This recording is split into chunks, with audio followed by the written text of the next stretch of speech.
All right, let's go straight to our topic for today. The next 10 years of the African American Church, part 2. The next 10 years of the African American Church, part 2. And today we want to focus on the future of the brick and mortar church, the brick and mortar church. Let me recap a bit of what I said last week in part 1, so that we can put all of this together. Last week, I spent time talking about training for the next 10 years of the African American Church and where we would be in terms of training and teaching our people. And I said 5 things. I said that although our mission is to make disciples in the next 10 years, our disciples, unfortunately, will no longer be connected to denominational interest because we will all but stop teaching our polity and denominational classes. So people will not know why they are Baptist, AME, CME, United Methodist, and most will feel like non-denominational churches.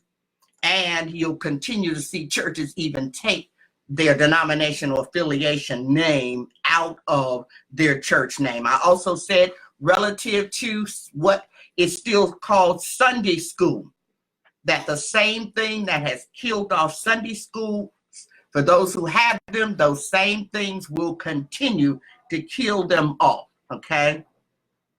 And so most of what we'll see for those who will keep their Sunday schools, they will just become life skill classes and perhaps some Bible teaching for children, or they'll just be classes filled with older people waiting for morning service to start. So that's unfortunately where Sunday school is going for many churches. The other thing that I talked about was Bible study. And I said that Bible studies the next 10 years will continue to be a gathering for older people. However, more and more churches will provide their Bible study at least sometimes online, and that this will work well for those churches that are adept at using technology, but it'll be bad for those churches who do not know how to use technology. Because people will be expecting some of the Bible studies online. So I also, in line with that, and I didn't say that this last week, but I want to say it now. In terms of teaching our Bible studies online and other things online, I hope that churches will begin to see a need to use more scholars to help them teach. Bring scholars online with you to help you teach. And there's so many scholars, they will come and they won't charge you necessarily, they won't charge you anything. They'll just be glad to help you rightly divide the word of truth. So we've got a lot of great theologians and Bible scholars out there now, and I just want to encourage churches, pick up the phone and call upon these scholars, especially if you are teaching online and planning to place your materials online and keep them there. I also said last week that churches will struggle as to how to maintain the human connection that's created when people get together face to face for a Bible study, okay? There's a different type of connection that's built when you teach online. So pastors will be struggling to find that balance over the next 10 years. One thing that I didn't say last week that applies to our teaching, but I do want to say it now, is that we need to spend some time looking at the current Netflix model, the Netflix model of having people binge. So in other words, what I want to say about Bible study is do your Bible studies in a way that people can binge watch. Do several of them at once, perhaps one on faith, What's the difference between being a believer in Christ and just being spiritual? Classes on how to read the Bible, classes on understanding Bible times and issues, and classes on how to raise children of faith. How do you maneuver through a difficult season using the Bible, etc. Do several classes, at least 7 at a time, and put them online and keep them there. Archive them by subject so that people can then watch them at their leisure as well. Okay. Now let's get to it. The next 10 years of the brick and mortar church.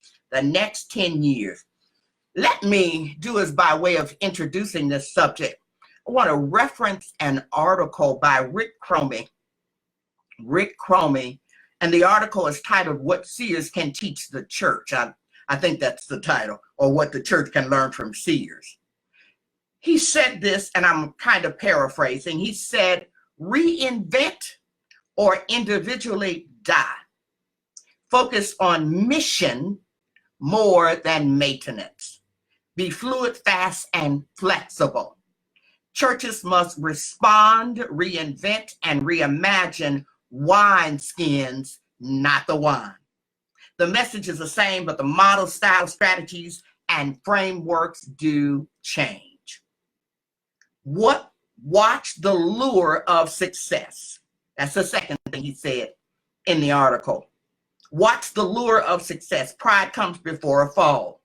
We built mega churches, similar in some cases to the Tower of Babel. We built mega churches instead of bridges to communities. We built monuments to denominations, not movements, and legacies to pastors rather than living visions. So when the pastors die, most often the churches that they have led, they die too. Finally, he says, know your culture, know your culture. This is how Walmart overtook Sears and how Amazon is going to overtake them both. Do not dismiss, oppose, or overlook all cultural changes. Interpret, understand, and embrace the opportunities that change creates. Interpret, understand, and embrace the opportunities that change creates. Okay? Finally, I would add the church is eternal, but old wineskins do tear and fracture, and some fail. The wine stays the same, but we need new wineskins. Pay attention to the culture, end quote.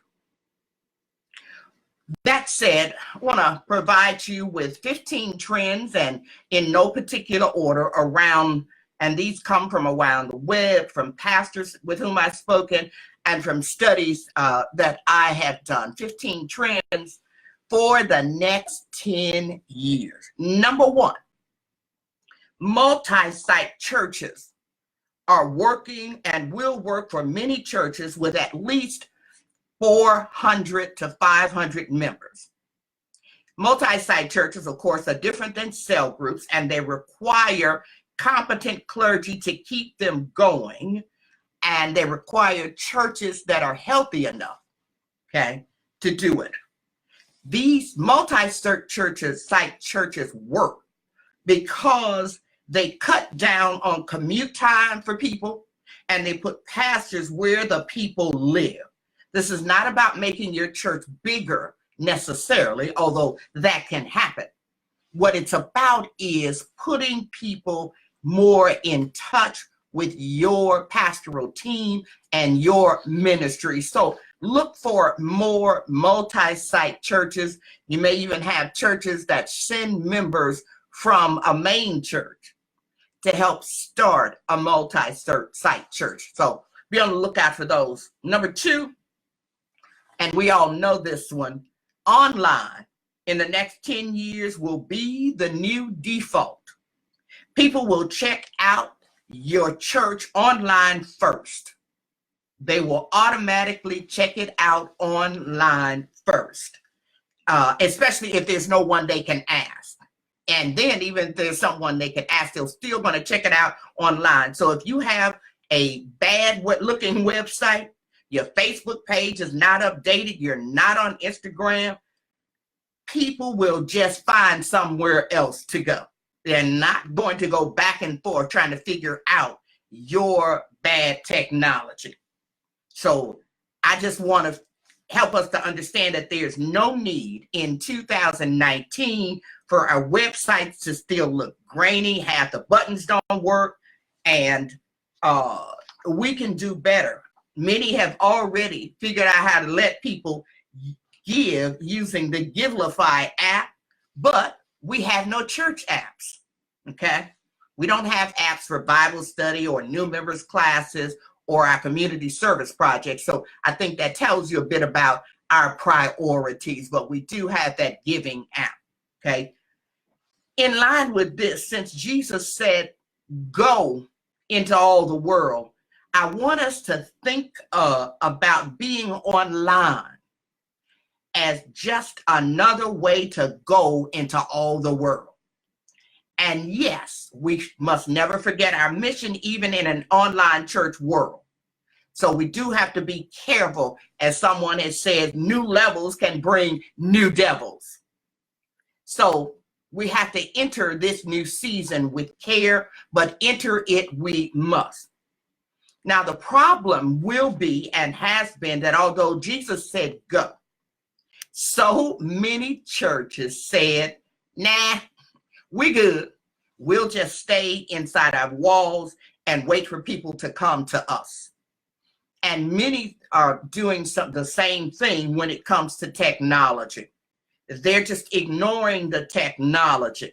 But I promise you, more churches will continue to close because churches are not paying attention to culture. Pew, Lifeway, Barna, and everyone else said that at least 8,000 churches closed in America in 2018. Some say it was 10,000, but I'm going to go with the low figure. 8,000 churches closed in 2018, and in 2017, 8 or more thousand also closed. They closed. They didn't merge. They didn't downsize. They closed. They closed. They were Black churches, white churches, Latina churches, Asian churches, across the denominational spectrums. Some denominations are closing churches quicker than others, but 8,000 closed, okay? And so for those whose churches are on the verge of closing, take your head out of the sand and consider merging with another church and bringing in experts to help you. I know won't be something you expected. You didn't expect to be a co-pastor or to not have the title as senior pastor. But if all you really are worried about is that title, I can't help you there.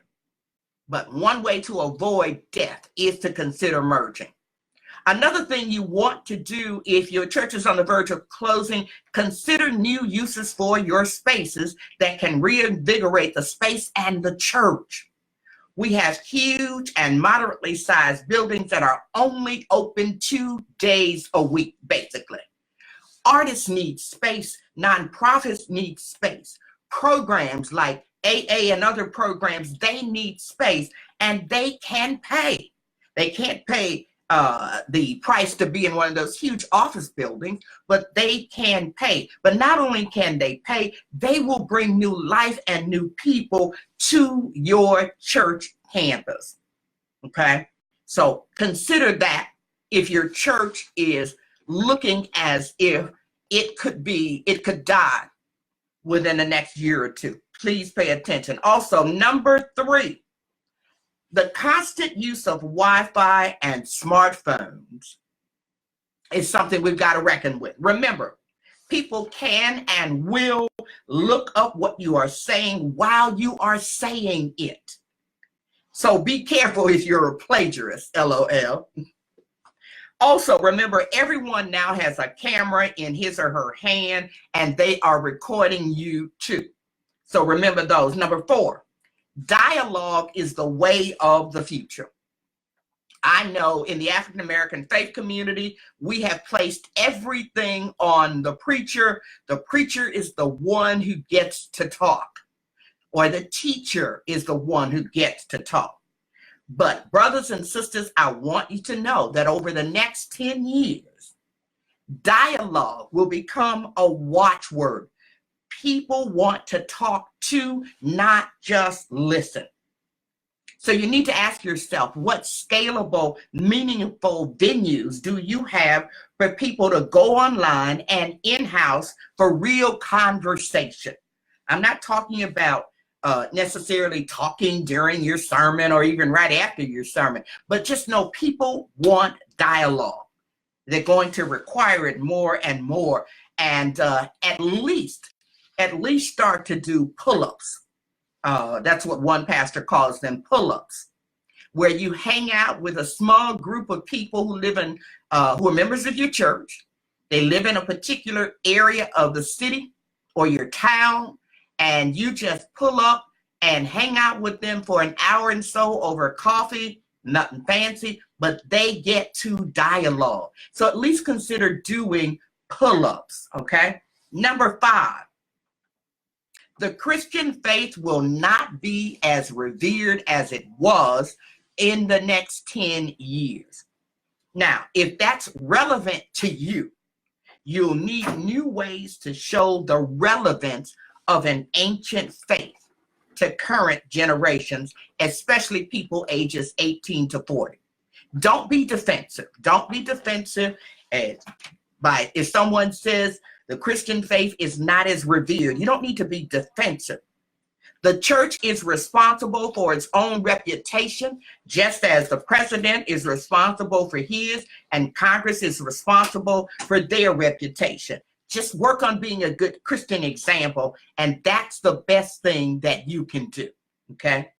Number 6, there will be less guilt among people who attend church, whether they go in person or online. There will be a lack of guilt. Guilt has been often used to motivate people to change and even to come to faith. But the next 10 years, people will feel less guilt than previous generations. So I hope you're not still using guilt to motivate people. By the way, Jesus didn't use guilt to motivate people. So you can no longer scare people into faith, scare people of into not having sex before marriage, scare people into not drinking, scare people, etc. So find good ways to motivate people to change their behavior. Number 7, in the future, we can expect declining trust in all authority in all fields, including ministries. Okay? Once upon a time in our faith community, the African American pastor was revered, and now there is less of that. Okay? And, you know, the truth is that all religious figures are now less revered. The other truth is there have been so many scandals in the church, especially, you know, scandals like the pedophile scandal of the Catholic Church, and other scandals, that it's hard to get back to that level of reverence that people once had for senior pastors. And in line with that, people will trust institutions even less than they do today. Over the next 10 years, the trust in institutions will just continue to decline. So the question becomes for us, how will we show people that the church as an institution is worth being a part of? Okay. So will people see your church as a place of bodies and budgets, or one with a Christ-centered, community-involved mission? We really need to figure that piece out. We really need to figure that piece out. Number 8, people will continue to opt for personalized, eclectic spirituality. People will continue to opt for personalized, eclectic spirituality. How do you embrace people where they start, but encourage them not to finish there? What do you say to young people who say, I believe in God and I'm spiritual, but I don't have to go to church because I'm spiritual? Be prepared for that common retort. I saw someone brought this up on Facebook either yesterday or the day before, and I didn't really see good answers or responses to this whole issue of spirituality. If you don't have good answers for our young people in the next 10 years, you're going to lose them. You're going to lose them. So we really need to wrestle with, what does it mean to be a spiritual person, and what does church attendance have to do with that, and being anchored in a church? We've got to wrestle with this, and throughout the year I'm going to give some attention to it in terms of the theology, or our theology. Number 9, there will continue to be a desire for greater purpose by younger people as the world spins out of control. As the world spins out of control financially, more wars, more storms, we can tell what's happening around the country. And in many ways, there's an undercurrent of things spinning out of control. Things are just spinning out of control. They really are. They're spinning out of control. And as this continues to happen, more people, especially younger people, will be searching for purpose. How do you find purpose when things are spinning out of control?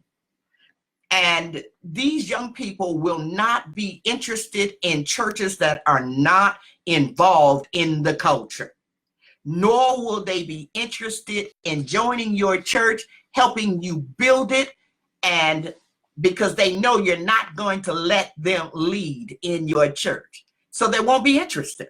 They won't be interested, okay? There are young people, Generation X, millennials, they really want to change the world. They really want to do good in the world. And I want us to realize that in their 20s and their 30s, just like Dr. King, they are ready to change the world. And we need to give them some room to lead, okay? I understand that the African American church basically says that leaders, you really become a leader when you're 50 plus. I hate to tell you, but that won't work in the next 10 years. If that's how old your leaders are, young people are not going to go for that, and they will not be in your church and in your ministry. Okay, they will not. Number 10, people will continue to use user reviews. And I know some of you haven't even given this any thought, but user reviews, and you may have done them yourself. You've reviewed a restaurant, an airline, even your phone provider. Online reviews will start to be used more and more over the next 10 years, and they will matter. They will matter, and they will matter even more for churches in the future. So what you say about your church online will matter less than what others say. So it's great that you put up some wonderful verbiage about your church, but you need to start to pay attention to those online reviews, what people at your church are saying and what those who visit your church are saying. Online reviews are going to matter. Number 11, we have just about witnessed the death of cash and checks in church. And if you haven't witnessed it in your church yet, you will in the next 10 years. We should all know by now that fewer people use cash and checks in church and elsewhere to pay for things. So make sure you have multiple ways for people to contribute at your church. So when you think about things like mission or benevolence, those budgets are going to die, because that's where people usually put in $1 or $2. If they have to give in cash, those budgets are really going to be in trouble. So really think about how you want to allow people to give, because cash and checks will not be the answer 10 years from now, or even 5 years from now. Number 12, people will attend churches basically 2 Sundays a month or less in person. Get ready for it. If you're not already experiencing it, please know that people will attend church 2 Sundays or less in person, okay? Regular church attendance will give way in many instances to online attendance, okay? However, please know this: people will come to church more if you are doing more. So here is the question you need to ask. What are you doing better than any other church of your size in your context to make people disciples who are changing the world? Okay? What are you doing better? If you are leading a youth ministry, what are you doing better than any church of your size in your context to make people disciples who are changing the world? Okay? Just look at that. Same if you're a minister of music. What kind of worship experience are you putting together that is better than any church in your context of its size? And how does your ministry of music help with the vision of creating disciples and helping change the world? The same for Christian educators and others, okay? People are going to come to church 2 Sundays or less. But for the churches who do more, people will attend more. So look at it this way. People aren't missing their kids' games and watching them online, although they could. If they're in the same city, they're going to their kids' games because they care about their kids. So why are they mainly watching your church online? Okay, and I know all of you are. You can give me 20 different reasons why people would prefer to watch it online. So I'll just leave that to you all to dialogue about amongst yourselves and move on, okay? But infrequent in-person attendance will become normative. And that raises a series of questions. Number one, will infrequent attendance lead to lower devotion among Christians? Okay? So the question really is infrequent church attendance a sign of lower devotion to Christ? Is in-person attendance a sign of lower devotion to Christ? And if you believe it is, you need the capacity to teach, preach, and do ministry to lessen or prevent this lessening of devotion to Christ. Okay? If you believe it's a sign of less devotion to Christ, then you need to teach and lead to deal with that. Also, you need to shape your online strategy to fuel engagement. The gospel, by its nature, demands sacrifice, engagement, and risk. But many of our churches are walled off, closed up, and most don't really have a community connection. But our faith at its best, Christianity at its best, has never been about consuming much and contributing little. And that's what can happen if we get too tied to online cultures, okay? In many respects, online consumption builds the kingdom of me, not the kingdom of God.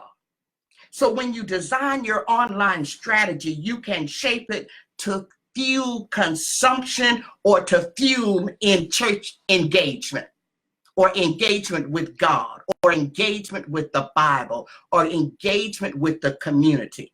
So that's up to you. Are you shaping your online strategy to fuel consumption and just make everything easier for people, or are you shaping it to fuel engagement? Number 13, what happens to evangelism in a low in-person church world?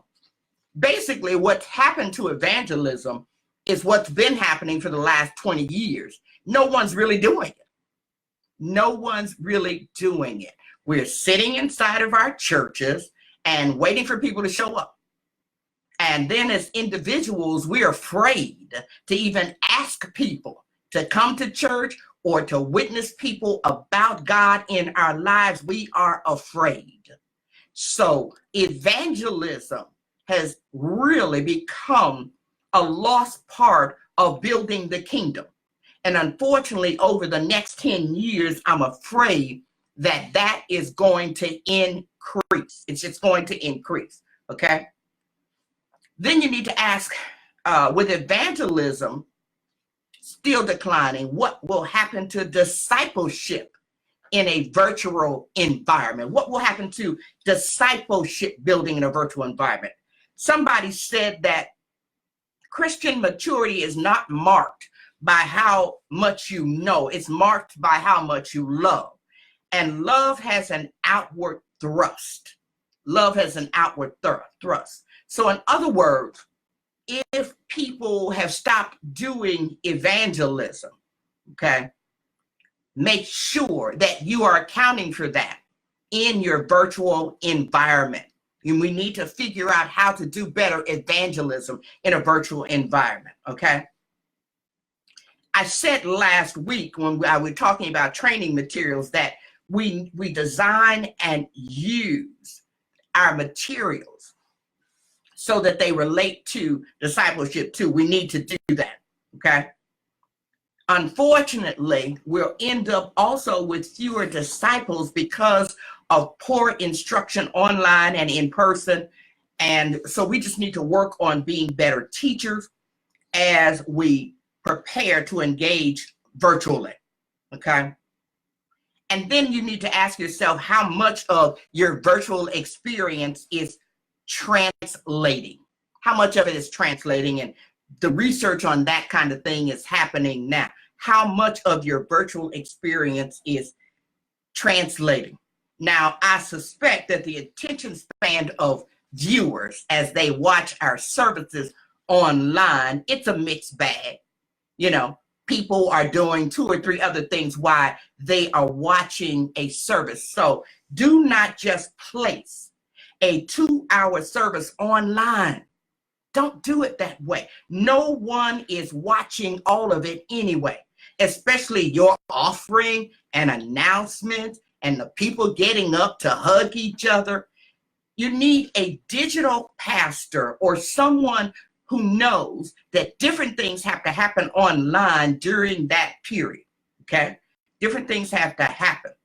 And they have to be things that translate to your online audience. And then you can have a note that says, and now back to whatever area you are in the worship service.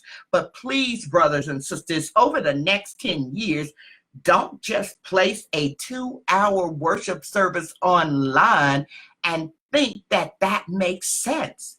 It really, really doesn't. Plus, if your service is bad on a particular Sunday and you just got the whole thing running online, you may give people reasons to shut it down altogether and go to someone else's service and watch someone else's service. So just like people binge watch and can move from thing to thing, don't fool yourself. Even if they are members of your church, they will move to another service that has better online engagement. Be mindful of that, okay? Be mindful of that. The other thing you need to be mindful of is because you're online, you will have fewer volunteers because so many people are online. So you will have fewer people attending each Sunday. And that means that you won't have the bodies to do certain things, okay? So what that really means is over the next 10 years, churches really need to make sure that they have ministries that are operating efficiently, and that they're the ministries people really need. I've seen church bulletins and websites for churches with just 300 members, but they have 30 ministries, okay? I'm sorry, but does a church really need 30 ministries for 300 or 400 people? And are they all operating efficiently? Of course not. Of course not. So because you're going to have fewer bodies, make sure that you're operating effectively and efficiently. We can't just have the same 20% of the people in multiple ministries that no one really needs. They're not really working, okay? And I know that there's some fights that are going to break out when you try to close a ministry or change a ministry. But let's work toward being effective and efficient in our ministries and doing more of what our church and our communities really need. Number 14. We're just about closing up. Number 14. There will be fewer full-time pastors. Fewer full-time pastors, okay? There will be fewer people attending church, and that also will take down giving. That means that, and as I've also said earlier, we've had now 8,000 churches a year closing. That means that we will have fewer churches that can afford to pay a full-time pastor $40,000, $50,000, $60,000, $70,000. That's the new reality. Some of you already know it, you felt it, you're experiencing it. It is the future. It's not changing. It's the future. It's the future, okay? Churches will have fewer full-time pastors. That means that denominations will need to do their work differently too, okay? Would you jump through 10 hoops to become an AME or a United Methodist or a Presbyterian just to land a part-time job? I don't think so. I don't think so. So denominations are going to have to wake up and stop putting people through what's almost become like pledging, hazing people to get them in their ranks. So what's going to happen is, unless denominations figure this out, they'll continue to see their ranks dwindle too. It's possible to maintain high standards for your denomination while also using new and flexible methods. Just because you came through a certain way does not mean that the current generations or people in the next 10 years need to come through the same way. We used to call your first sermon a trial sermon because that's what it felt like. That's what we did to people. We put them on trial. And thank God we've learned better. We've changed in many cases, okay? So, and the other thing for denominations, please understand, for these denominations that are making pastors attend 5, 6, 7 denominational events a year, what part-time, poorly paid pastor can afford to do that? Get a clue. I don't care what your denomination is used to doing. In next 10 years, people are not going to do that. So denominations, get ahead of it and you stop doing it. Who needs 7 denominational gatherings a year? Okay? No one. No one.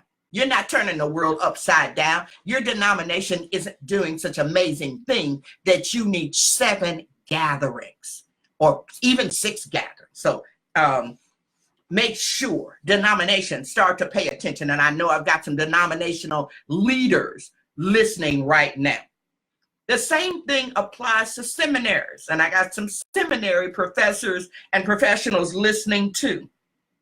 People will stop applying to seminaries that offer little or no financial assistance and leave you in massive debt when you know you're preparing to go out and get a part-time job.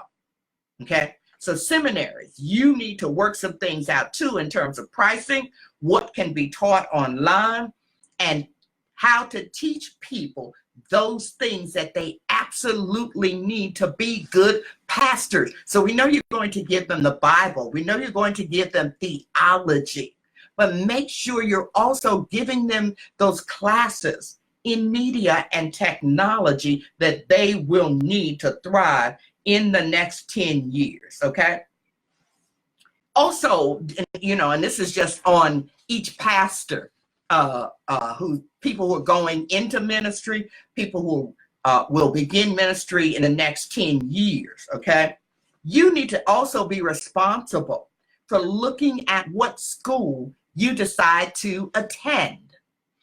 And instead of just getting an MDiv, look at dual degrees so you can eat. So do the MDiv and the JD, or the MDiv in public policy, or do an MDiv while getting training to become a chaplain. In other words, I'm also saying, preachers, you may want to stop getting those D-Mins, which are going to be a waste of money and not make you any more money, and do a dual degree. Do a dual degree. No, you may not get the title doctor, but you can feed yourself and your family. So take a look at that. Another thing in line with this, since more pastors will be bivocational in the next 10 years, pastors will have to work out differently and eat differently. Your body will not be able to endure a 60-hour work week. And that's what it's going to pretty much be. A 60-hour work week, and I hope you all are not stupid and making an 80-hour work week. I hope you're taking your vacation time. And I also hope that in the next 10 years, we'll start to nurture and train our leaders and use our young ministers more to lead in our absence. Do more to bring other people on board so that the priesthood of believers, okay, are involved. Do not attempt to work 60 hours until you're 65. Also that. Give up either the secular job or the church. Your body won't make it through all of that. And unfortunately, also in line with fewer full-time pastors, we're going to continue to see over the next 10 years more suicides and early deaths. More suicides and early deaths. My heart breaks that this is our new reality, but it really is our new reality. So I hope we'll spend more time checking on each other and being kinder to one another. That is a part of the new reality. More suicides and more people dying early because ministry will shift so dramatically for so many. Okay. Number 15, all of these things should in some way be related to the future conferences and gatherings that we will attend.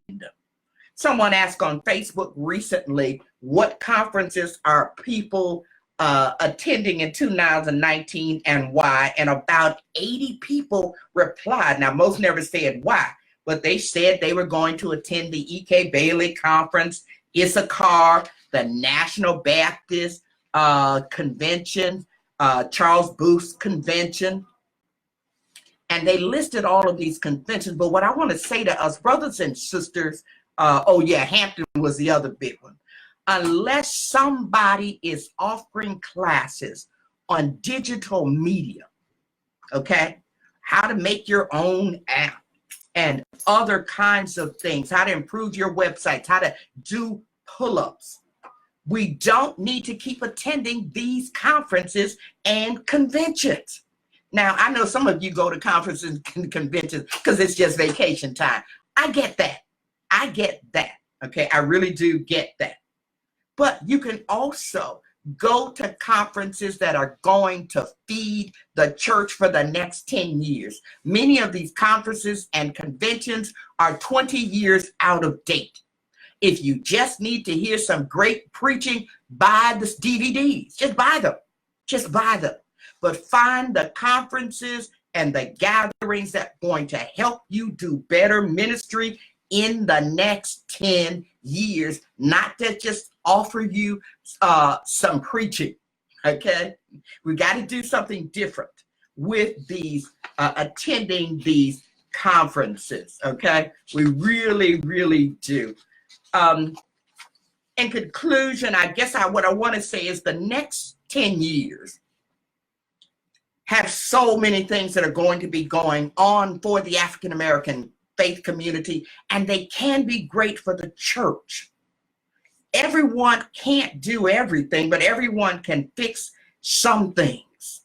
So take a look at your website or your social media presence, period, and start to look at that. So I'm not despondent about the future of the church.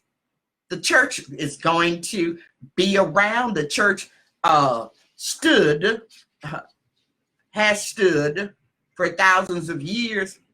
And I still believe that the gates of hell won't prevail against it. But I'm concerned. I am concerned. We know what is in front of us. So what I want us to do for the next 10 years now is to begin seizing the day now. We've done it before. We can do it again. In the past, enough churches, not many, but enough churches got together, and that's why we had major movement for civil rights. We can do that again, and technology can help us. Preachers rose up then, preachers can rise up now. And I pray that we will do that and not hide out in our churches or hide out online. God bless you. Do me a favor, ladies and gentlemen, as always, share the video. Share the video. Do Facebook Live, do discussions on some of the things I've said. Discuss them on Facebook. I will be back January 14th. I'm traveling on January the 7th. And then on January the 14th, remember, I will have a tech guru for you. On the 28th, if I can get both of my guests together, we're going to talk about the church and sexuality and homosexuality. Yes, I am going there. Let me close by saying Happy New Year. Happy New Year to each of you. And I hope that the new year brings you good health, wealth, blessings, and all of the love and laughter that you can stand. This has been Dr. Martha Simmons with another session of Preaching and Preachers. God bless.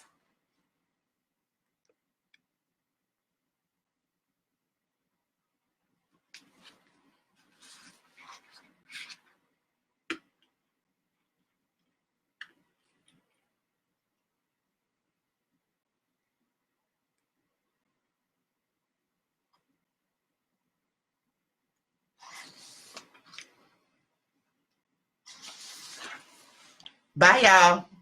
This is another computer, so I'll just get up since I'm not quite sure how to end this.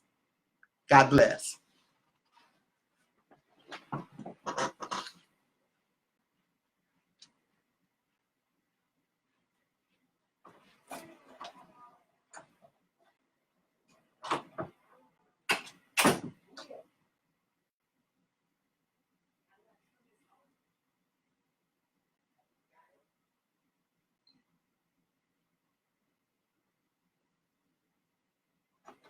Go back and turn it on. How do I turn it on? Don't come. Just tell me.